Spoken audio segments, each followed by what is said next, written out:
કેમ નથી એનો સીધો ઉત્તર એ હોઈ શકે કે આપણને ભગવાન વગર ચાલે છે એટલા માટે નથી મળતા.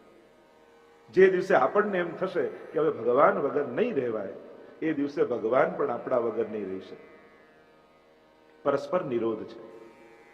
વાર્તા સાહિત્યમાં તો અનેક અનેક પ્રસંગો એવા આવે કે જ્યાં ભક્ત ભગવાન વગર ના રહી શકે ને ભગવાન ભક્ત વગર ના રહી શકે. આ દશમ સ્કંદની લીલામાં પ્રવેશ કરીએ. નંદ બાબાને યાદ આવ્યું, અરે કંસનો વાર્ષિક કર તો રહી ગયો, વર્ષ પૂરું થવા આવ્યું, તો વાર્ષિક કર પણ આપી આવું અને મારે ત્યાં બાળક થયો છે એની વધાઈ પણ આપી આવું. અને આમ વિચાર કરીને બાબા ચાલ્યા મથુરાની ઓર. આવ્યા મથુરામાં, કંસને વધાઈ આપી છે અને અહીંયા ગોપોને કહીને નીકળ્યા કે જુઓ, હું જાઉં છું ગોકુલ, હું જાઉં છું મથુરા, આપ ગોકુલનું ધ્યાન રાખજો. અને સુખદેવજી વર્ણન કરતા બોલ્યા, વાર્ષિક કર આપવા માટે નંદ બાબા આવ્યા છે કંસને ત્યાં. કંસને વધાઈના સમાચાર આપ્યા, મારે ત્યાં આટલા વર્ષે બાળકનો જન્મ થયો છે. અને કંસે પણ ખૂબ વધાઈ આપી છે. ત્યાંથી મળવા ગયા વસુદેવજીને. વસુદેવજીએ કહ્યું એ બાળક મારું છે. નંદ બાબા કહે કે વાત સાચી, મારું બાળક એ આપનું, આપનું એ મારું. આપણા બંનેમાં ફરક થોડી છે. સમજી ન શક્યા. પણ વસુદેવજીએ કહ્યું કે મને કંઈક બીક લાગે છે, ક્યાંક ખૂણામાં ભય લાગી રહ્યો છે. આપ ગોકુલને એકલું મૂકીને આવ્યા, ગોપોના ભરોસે મૂકીને આવ્યા, ત્યાં કંઈક ને કંઈક ઉત્પાત થશે. આધ્યાત્મિક અર્થ એમ કરીએ તો આધ્યાત્મિક અર્થ થાય ગોપાન ગોકુલ રક્ષાયામ. ગોપ એટલે મન, ગોકુલ એટલે આ દેહ. ગો એટલે ઇન્દ્રિયોને એનો સમૂહ એટલે આ દેહ.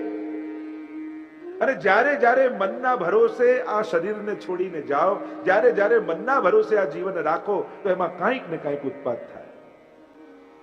કારણ કે મન જ ભગાવે છે ને માણસને ચારે બાજુ. જ્યારે પણ જીવનને મનના ભરોસે મૂકશો ને, આ મન કંઈક ઉત્પાદ કરશે. અને અહીંયા સુખદેવજી વર્ણન કરતા કહે કે કંસે મોકલેલી પૂતનાએ બ્રજમાં પ્રવેશ કર્યો. सुखदेव जी वर्णन करता बोलिया, कंस की भेजी हुई कैसी है पूतना? घोरा, और कैसी है? बाल घातिनी, बच्चों को मारने वाली, अपने स्तन पर विष लगाकर आई है। और जो नवजात शिशु हैं उन सबको पैपान के बहाने विषपान कराती हुई, उनके प्राणों का कर्षण करती हुई पूतना ब्रज में घूम रही है। महाप्रभु जी आज्ञा करते हैं, ये पूतना और कोई नहीं है, वह प्रगट अविद्या का स्वरूप है। अविद्या रूप पूतनाए प्रवेश કર્યો। અને પંચ પરવા છે મહાપ્રભુજી આજ્ઞા કરે છે, પાંચ પર્વથી આ વિદ્યા આવે છે: દેહાધ્યાસ, પ્રાણાધ્યાસ, ઇન્દ્રિયાધ્યાસ, અંતઃકરણાધ્યાસ અને સ્વરૂપ વિસ્મૃતિ। આ પાંચ અવિદ્યાના પર્વો છે, અંગો છે। દેહાધ્યાસ એ અવિદ્યાનું રૂપ છે। દેહને જ પોતાનું સર્વસ્વ જાણવું, અને દેહ છે ત્યાં સુધી બધું છે, જે કરવું છે મોજ મજા કરી લો, મર્યા પછી કોણ જોવા આવવાનું છે। આ જે વિચારધારા છે એવી પ્રાચીન સમયમાં પણ એક ચારવાક મત હતો, એ લોકો પણ દેહાધ્યાસ, યાવત જીવમ સુખમ જીવેત રણમ કૃત્વા ધતમ પીવેત ભસ્મીભૂતસ્ય દેહસ્ય પુનરાગમન કૃત। એ લોકોની ફિલોસોફી જે હતી, યાવત જીવમ સુખમ જીવેત, જ્યાં સુધી જીવો સુખથી જીવો, ઉધાર કરો પણ ઘી પીવો, મર્યા પછી કોણ જોવા આવવાનું છે। એ લોકો પ્રાચીન સમયમાં એવો એમનો મત બહુ પ્રસિદ્ધ થયેલો જગતમાં, અને આવો મત આજે પણ જીવિત છે ને। બધાને એમ છે આ જિંદગી છે અને થોડા સમયની છે, જે મજા કરવી છે કરી લો, દરેક વસ્તુનો અનુભવ કરી લો। જીવનમાં મહત્વનું છે સંયમ, જીવનમાં મહત્વનું છે વિવેક।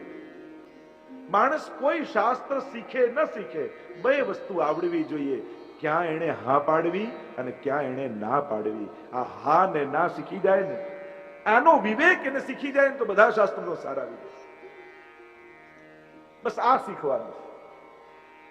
દેહાધ્યાસ, પ્રાણાધ્યાસ, યોગીઓને પ્રાણાધ્યાસ હોય, એમને એમ થાય કે બધું શ્વાસોશ્વાસથી જ ચાલે છે, પ્રાણાયામથી જ ચાલે, પણ ભૂલી જાય કે બાળક જન્મે તો એને શ્વાસ લેતા શીખવાડે છે કોણ? કોઈ નવજાત બાળકને પ્રેક્ટિસ કરાવી છે કે પહેલા ઊંડો શ્વાસ લે, રોકી રાખ, પછી બહાર કાઢ? કોઈ શીખવાડે છે?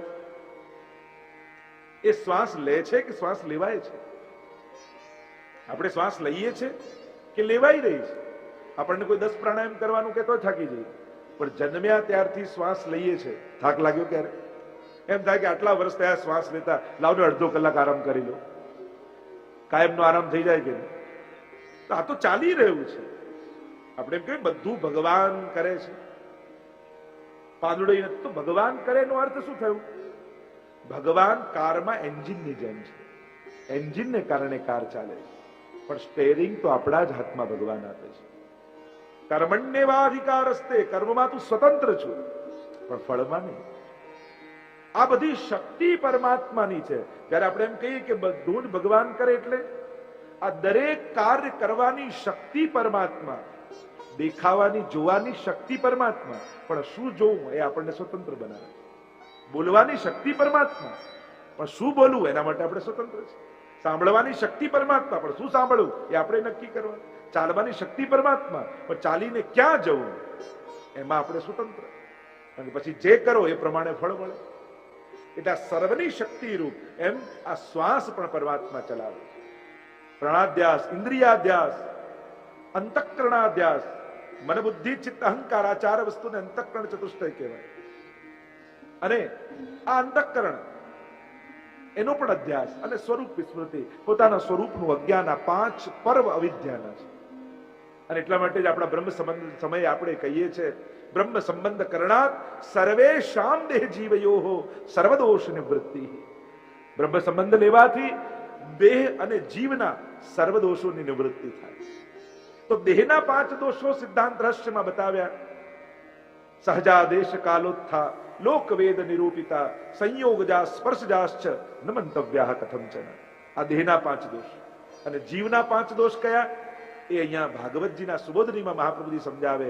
દેહાધ્યાસ, પ્રાણાધ્યાસ, ઇન્દ્રિયાધ્યાસ, અંતઃકરણાધ્યાસ અને સ્વરૂપ વિસ્મૃતિ. આ પાંચ અધ્યાસ અવિદ્યાના પંચ પર્વ છે અને જીવને લાગેલા છે. ભગવાન એક એક અસુરને મારશે. એ તો એ અસુરો કોઈ વ્યક્તિઓ નથી, પણ અધ્યાસ રૂપ વૃત્તિઓ છે. જેમ ધૈનુકાસુર મારશે તો ધૈનુકાસુર એ મૂળથી મંત વ્રજવાસીઓની અંદર રહેલો દેહાધ્યાસ છે. કાલિય નાગનું દમન પરમાત્મા કરશે તો એ કાલિય નાગ એ મૂળથી મંત વ્રજવાસીઓની ભીતર રહેલો ઇન્દ્રિયાધ્યાસ છે. ભગવાન અસુરોને નથી મારતા, આ વ્રજવાસીઓની ભીતર રહેલી અવિદ્યાની વૃત્તિઓને મારે છે.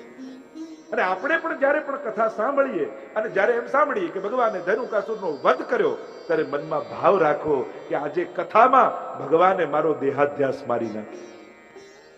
જ્યારે કથામાં એમ સાંભળો કે કાલિય નાગનું દમન કર્યું, ત્યારે મનમાં શ્રોતાઓએ એવો ભાવ કરવો કે ભગવાને મારા ઇન્દ્રિયોનો દમન ભગવાને કરી લીધો, નિગ્રહ કરી લીધો.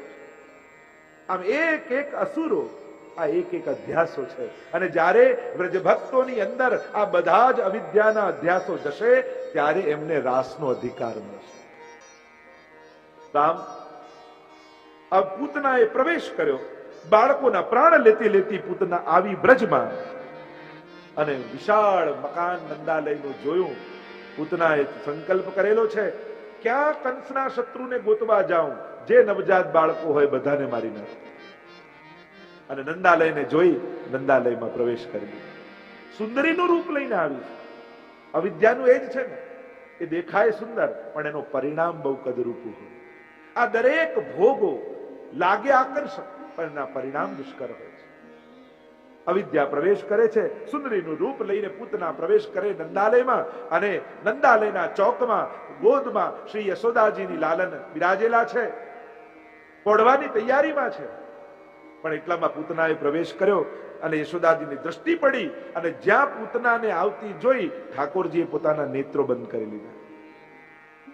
પૂતનાને દ્રષ્ટિ ના આપે. એક વસ્તુ યાદ રાખજો, ભગવાન દર્શન બધાને આપે છે પણ નજર બધાને આપતા નથી. પ્રભુ દર્શન હજારો લોકોને રોજ કરાવે. શ્રીનાથજી જાઓ તો રોજ હજારો લોકો દર્શન કરીને જાય, પણ શ્રીનાથજીની દ્રષ્ટિ બધા પર પડતી. પ્રભુ જલ્દી કોઈને દ્રષ્ટિ નથી આપતી. નેત્રો બંધ કરી લીધા. કેમ? અનેક કારણો બતાવ્યા આચાર્યોએ. એક કારણ તો એ બતાવ્યું કે આ બાલઘાતીની છે અને બાલઘાતીનું મુખ ન જોવાય. મહાપ્રભુજી કારણે બતાવે કે પૂતના અવિદ્યા છે અને પ્રભુના નેત્રોમાં જ્ઞાન છે. જો દ્રષ્ટિ પ્રભુની પડે, જ્ઞાન રૂપ દ્રષ્ટિ અવિદ્યા પર પડે તો અવિદ્યાનો ત્યાં જ નાશ થઈ જાય, તો પૂતના વધની લીલા ન થાય. અનેક અનેક અર્થો આચાર્યોએ બતાવ્યા છે. એક અર્થ એમ કર્યો કે પ્રભુ આંખો બંધ કરી મહાદેવજીને યાદ કરે છે અને કહે છે મહાદેવજીને કે મારું કામ તો માખણ મિશ્રી ખાવાનું છે, આ વિષપાન કરવાનું કામ તો આપનું છે, આપ આવો ને પીઓ. એક અર્થ એમ કર્યો કે આ તો પુષ્ટિ લીલા છે. અને પુષ્ટિ ભક્તિનો એ નિયમ છે કે અહીંયા પ્રભુ સંકલ્પિત છે, જીવના દોષ સામે નહીં જોવું, પણ એના ગુણનું ગ્રહણ કરીશ. તો પયપાન કરાવવું એ ગુણ છે, વિષ લગાવવું એ દોષ છે. મારે જીવના દોષ જોવા નથી, એટલે પ્રભુએ નેત્રો બંધ કરી લીધા. અનેક અનેક અર્થો બતાવ્યા છે. પ્રભુ વિચાર કરે છે, આ પૂતનાએ પ્રવેશ કર્યો, દ્રષ્ટિ મારે નથી આપવી, અને પ્રભુએ નેત્રો બંધ કરી લીધા. પૂતના આવી, સુંદરીનું રૂપ લઈને આવી, અને યશોદાજીને તો એમ થયું કે ક્યાંક ને મહારાણી આવે છે. એવું રૂપ, એવું આકર્ષણ. બાજુમાં બેસી ગયા, અલક મલકની વાતો યશોદાજી સાથે કરવા લાગ્યા. અને વાત કરતા કરતા યશોદાજીને કંઈ ગૃહ કાર્ય યાદ આવ્યું, એટલે એવો ભરોસો પૂતના પર આવી ગયો. પૂતાન નયતી પૂતના. પૂતનાના અનેક અર્થો કર્યા. એટલે જ કહ્યું ને, આપણા ધર્મશાસ્ત્રોમાં આ બે પાત્રો બહુ સમજવા જેવા છે. કારણ કે આ બધા વ્યક્તિઓ નથી, આ બધી વૃત્તિઓ છે જે આપણા જીવનમાં પ્રવેશે છે. આ ગોકુલ એટલે આપણું જીવન, આપણો દેહ, અને એની અંદર આ બધી વૃત્તિ રૂપ અસુરો આજે પણ જીવંત છે. જે વૃત્તિ રૂપ અસુરોને કેવલ ભગવાન જ મટાવી શકે છે. એટલે ધર્મશાસ્ત્રોમાં બે પાત્રો મહત્વના, એક રામાયણની મંથરા અને બીજી ભાગવતની પૂતના. જે દુર્વિચાર આપી જાય આપણને, એ મંથરા વૃત્તિ છે. અને જે પૂતાન નયતી, જે આપણા પવિત્ર વિચારોને લઈ જાય, એ પૂતના વૃત્તિ છે. ઘણા એવા મળે, કઈ પણ પવિત્ર વિચાર આવ્યો હોય, તમને એમ થાય કથા કરાવું, મનોરથ કરું, આ કરું. એટલામાં કોઈ એવા આવે કે અરે હમણાં કરાતું હશે, આ કઈ ઉંમર છે આ બધી કથા કરવાની. એવા એવા તર્ક વિતર્ક આપી તમારા ઉત્તમ વિચારોને જે હરી જાય, એ પૂતના છે. કેવું નહીં, એને સમજી જો, કહો તો ઝઘડો થાય.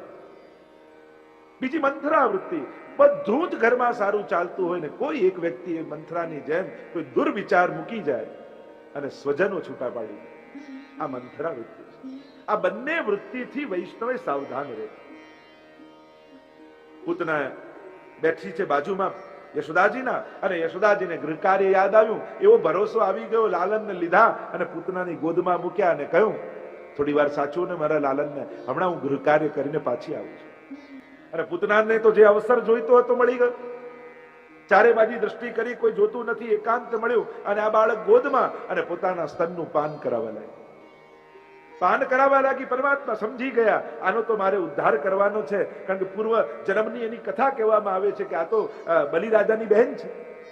જ્યારે વામન બનીને ભગવાન ગયા બલિરાજા પાસે અને નાનકડા બાળકને જોયા, વામન ભગવાનને જોયા, ત્યારે બલિરાજાની બહેનને એમ થયું કે આવો દીકરો મારે હોય તો કેવો આનંદ આવે, આને નિત્ય પયપાન કરાવું અને મને માતૃત્વનો આનંદનો અનુભવ થાય. અને જ્યારે વામનમાંથી ભગવાન વિરાટ બન્યા, પોતાના ભાઈનું બધું જ લઈ લીધું, ત્યારે એમને ભાવ આવ્યો કે આને તો મારી નાખવો જોઈએ. બે ભાવ એક સાથે આવ્યા, બાળકનો ભાવ આવ્યો ને મારવાનો ભાવ આવ્યો. અને એટલા માટે પૂતના થઈ કે બાળક તરીકેનું સુખ ભગવાને આપ્યું ને એને, એનો વધ પણ પરમાત્માએ કર્યો. આ બંને ભાવ એને આવે. યે યથામામ પ્રપદ્યન્તે તાં સદૈવ ભજામ્ય. જે રીતે મને ભજે હું પણ એને રીતે ભજું. પૂતનાના પ્રાણોના કર્ષણ પરમાત્મા કરવા લાગ્યા. અને જ્યાં એના પ્રાણ ખેંચવા લાગ્યા, સા મુંચ મુંચ મિતિ પ્રભાષિણી, જોરથી અવાજ કર્યો, છોડ છોડ. મૂળ વિકરાળ સ્વરૂપ આવી ગયું. છકોસ લાંબી થઈને પૂતના પડી અને ભગવાને પ્રાણોના કર્ષણ કરી દીધું. જોરથી અવાજ થયો, બધા જ દોડીને આવ્યા, ભાગીને આવ્યા. જુએ તો આવી વિકરાળ રાક્ષસી, એના ઉપર પરમાત્મા દોડતા જઈને યશોદાજીએ ગોદમાં લઈ લીધા. અને જાણે પોતાની ચિતા તૈયાર કરીને પૂતના પડી. વૃક્ષો એની ઉપર પડ્યા. વ્રજવાસીઓ અગ્નિ સંસ્કાર કર્યો છે. માં ગભરાયા, હવે મારા લાલનને કોઈની ગોદમાં નહીં આપું, હવે મારો લાલન મારાથી ક્યારે દૂર નહીં કરે. જેના માથે પણ ઠાકોરજી બિરાજતા હોય ને, એને યશોદાજી જેવો ભાવ રાખો, મારા લાલનને ગમે તે થાય મારાથી દૂર નથી કરવા. ઘણી વાર આપણને એમ થાય, બહાર ગામ જઈએ કેમ સાચવીશું, એના કરતા કોઈને ત્યાં પધરાઈ જઈએ, બધું ગોઠવી જઈએ. ગમે તેટલું ગોઠવીને જાઓ, પણ પ્રભુને તમારી પાસે જે આનંદ આવે છે એ બીજે ક્યાંય આનંદ આવતો નથી. અને એટલા માટે પ્રયાસ એ કરવો કે આપણા પ્રભુ આપણી સાથે રહે. કોઈના પણ ભરોસે ઠાકોરજીને મૂકીને જવા નહીં. એમ આપણા વાર્તા સાહિત્યમાં હરિરાયજી આપણને સિદ્ધાંત આપે છે, ગોકુલનાથજી આપણને સિદ્ધાંત આપે છે, આપણા પ્રભુને કોઈના ભરોસે નહીં મૂકવા. બને તો પોતાની સાથે રાખી અને એમને લાલ લડાવવા. કદાચ કંઈક ઓછું કરશો તો વાંધો નથી, પણ તમારાથી દૂર જઈને ઠાકોરજીને ક્યારે આનંદ આવતો. એ તમારા ઘરે આવ્યા છે તમારી વ્યવસ્થા માટે નહીં, તમારા શણગાર અને ભોગ માટે નહીં, એ તમારા ઘરે તમારા માટે આવ્યા છે. એને વૈકુંઠમાં શું કમી હતી?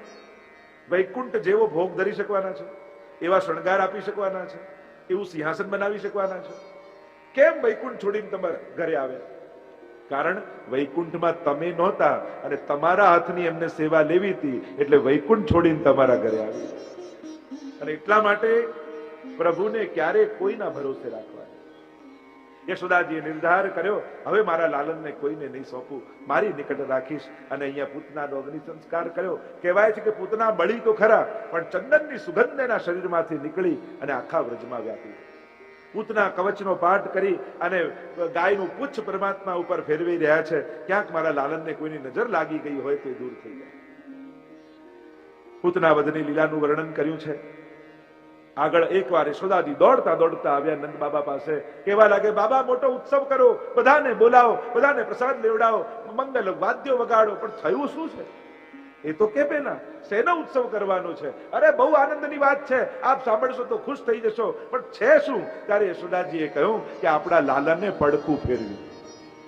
જા વૈષ્ણવને તો મનોરથ કરવાના બહાનાઓ જોઈએ.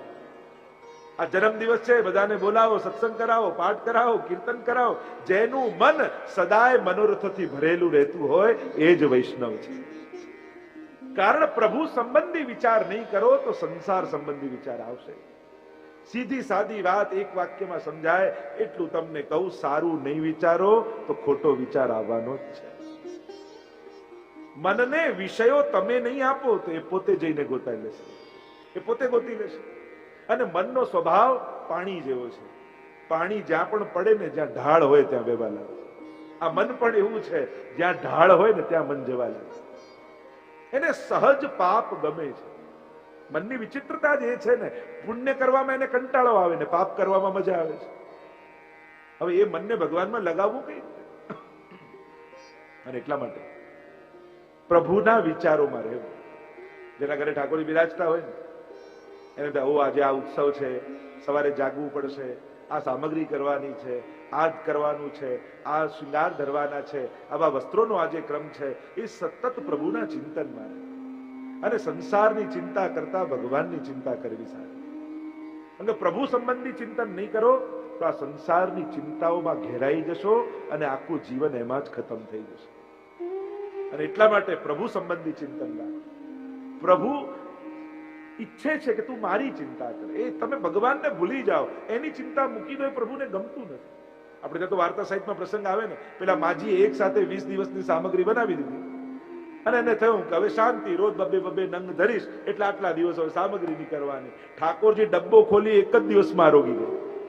પેલી કે પ્રભુ આ શું કર્યું? ઠાકોરજી કહે, તું મારાથી નિશ્ચિંત બનીશ તો સંસારની ચિંતા કરીશ, એના કરતા મારી ચિંતા કરે સારું. સારું નહીં વિચારીએ તો ખોટા વિચાર આપણને ઘેરી લેવાય. અને એટલા માટે સતત મનમાં સીધો સાધો ઉપાય બતાવું તો વર્ષે કોઈ એક સત્કર્મ મોટું વિચાર, દર વર્ષે આ કરવાનું. એટલે શું થાય? આખું વર્ષ એનું ચિંતન ને આપણે વર્ષે આ કરવાનું છે, વર્ષે આ કરવાનું છે, વર્ષે એ નિમિત્તે મન ભગવાનમાં. એ રીતે 6 મહિને કંઈક એક સત્કર્મ વિચારો, એ રીતે દર મહિને એક સત્કર્મ વિચારો, એ રીતે દર એકાદશી એક મનોરથ, એ રીતે દર અઠવાડિયે એક મનોરથ વિચારો. એનાથી શું થાય? આખું અઠવાડિયું એનું ચિંતન. દર રવિવારે ભલે એમ હવેલી જાઉં ન જાઉં, પણ રવિવારે રાજભોગમાં તો જવાનું જ. એટલે મનમાં એનું ચિંતન રહે. કોઈ એક સંકલ્પ સાથે મનને બાંધી રાખો. અને મનને ક્યાંક ઉત્તમ સંકલ્પ સાથે નહીં બાંધો, તે સંસારના ચિંતનો કર્યા કરશે. આમ વિચાર કરી યશોદાજીએ કહ્યું કે બધાને બોલાવીને ઉત્સવ કરો. બધાને આમંત્રિત કર્યા છે. મોટો ઉત્સવ નંદાલયમાં થઈ રહ્યો છે. બધા માટે સુંદર સુંદર સામગ્રીઓ બની રહી છે અને બધા એટલા બધા કામમાં વ્યસ્ત છે. એટલે એક શકટ હતું, એક ગાડું હતું, એમાં એક કપડું બાંધીને પલ્લું બનાવી દીધું યશોદાજીએ અને લાલનને પલ્લામાં પધરાવી દીધું. અને બધા જ કામે વળગી ગયા. ઠાકોરજીને થયું કે ઉત્સવ મારો, મનોરથ મારો, ને મને જ ભૂલી ગયા. ઘણી વાર એવું જ થાય ને, હોય ઠાકોરજીનો મનોરથ અને પ્રભુ જ યાદ ના આવે.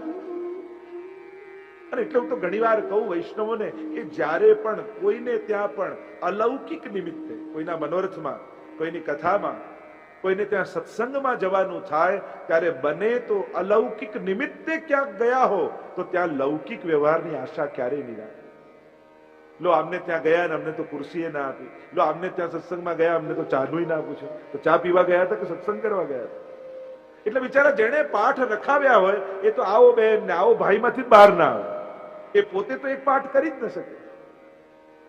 બને તો જેને ત્યાં પણ અલૌકિક નિમિત્તે તમે ગયા હો ત્યાં એને ત્યાં ક્યારેય પણ લૌકિક વ્યવહારની આશા ન રાખે, જેથી જેને ત્યાં સત્સંગ છે એનું મન ભગવાનને છોડીને વ્યવહારમાં ન જાય એની સાવધાની આવનારે જ રાખવાની.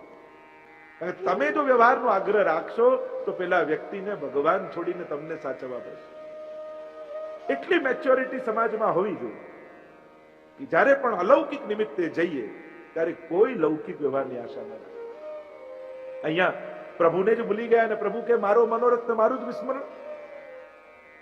જ્યારે જ્યારે ભગવાનને ભૂલો ને ત્યારે ભગવાન કાંઈક ને કાંઈક એવું કરે જેથી આપણું મન પાછું ભગવાનમાં જાય. એને આપણું બગાડવામાં રસ નથી, એનું આપણો બગાડ ન થાય એમાં રસ છે. કારણ કે બહુ વાર ભગવાનને ભૂલી સંસારમાં મન રહેશે તો આને ધીમે ધીમે સંસાર ગમવા લાગશે, અને જો સંસાર ગમવા લાગશે તો મારામાં અરુચિ પેદા થશે અને આ જીવનો બગાડ થઈ જશે. અને પ્રભુ પોતાના ભક્તોનો બગાડ થવા દેતા નથી, અને એટલા માટે કાંઈ ને કાંઈ એવું થાય કે ચિત્ત ભક્તનું ભગવાનમાં. તો એક મજૂર ક્યાંક કામ કરતો હતો ને ઉપર 5મા માળે એનો માલિક મકાન અને પથ્થર તોડતો હતો. પથ્થર તોડે જાય, ઠક ઠક ઠક ઠક અવાજ થાય, અને ઉપરથી પેલો માલિકને કંઈક કામ હતું એટલે પેલા મજૂરને બૂમો પાડે પણ એને અવાજ સંભળાય જ નહીં.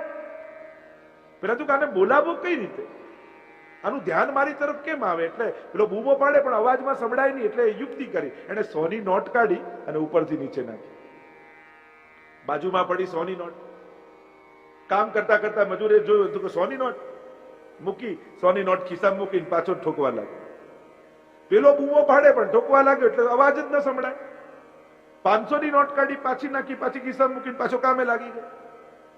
2000ની નોટ નાખી, પાછો ઠોકવા લાગ્યો, પાછો ઉપાડ્યો, પાછો કામે લાગી, સાંભળે જ નહીં. એટલે પેલા એક કાંકરી લીધી જ્યાં માથા પર મારી પેલા સીધું ઉપર જોયું.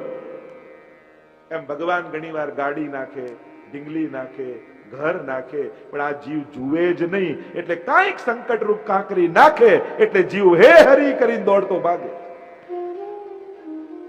પ્રભુનો ઉદ્દેશ્ય જીવની દ્રષ્ટિ ગતિ ભગવાન તરફ રહે, એ પ્રભુનો ઉદ્દેશ્ય છે. ભક્તને દુઃખ આપવું એ ભગવાનનું લક્ષ્ય. ભગવાન પાસે દુઃખ છે જ નહીં તો આપે ક્યાંથી? કોઈ સૂરજને એમ કે રાતના નીકળે, તું દિવસે નીકળે, રાતના નીકળીને બતાવો, એટલે કે હું નીકળું પછી રાત કહેવાય જ નહીં, એ દિવસ જ થઈ જાય. એમ ભગવાન અને દુઃખ એક જગ્યાએ ક્યારે ભેગા થઈ શકતા નથી. ભગવાનનો અભાવ જ દુઃખ છે, એમની વિસ્મૃતિ જ દુઃખ છે. અહીંયા પ્રભુએ વિચાર કર્યો કે બધા જ કાર્યમાં લાગી ગયા છે, મને ભૂલી ગયા છે, એટલે અને એ સમયે શકટની અંદર શકટાસુરે પ્રવેશ કર્યો. પ્રભુએ પોતાના ચરણનો પ્રહાર કર્યો, શકટ ગાડું તૂટ્યું, જોરથી અવાજ થયો, બધા ભાગતા ભાગતા લાલનને ગોદમાં લઈ લીધા. શકટાસુરનો ઉદ્ધાર કર્યો છે પરમાત્મા. અહીંયા મહાપ્રભુજી આજ્ઞા કરે, શકટ ભંજન દ્વારા પ્રભુએ લૌકિક આસક્તિઓનો નાશ પરમાત્માએ કર્યો. બ્રજ ભક્તો જે લૌકિક આસક્તિ હતી, અને એ લૌકિક આસક્તિને કારણે પ્રભુનું વિસ્મરણ થઈ જતું હતું. અને હવે તો બધાએ નક્કી કર્યો ગમે તેવો પ્રસંગ હોય આપણું ધ્યાન પ્રભુમાં જ રાખો.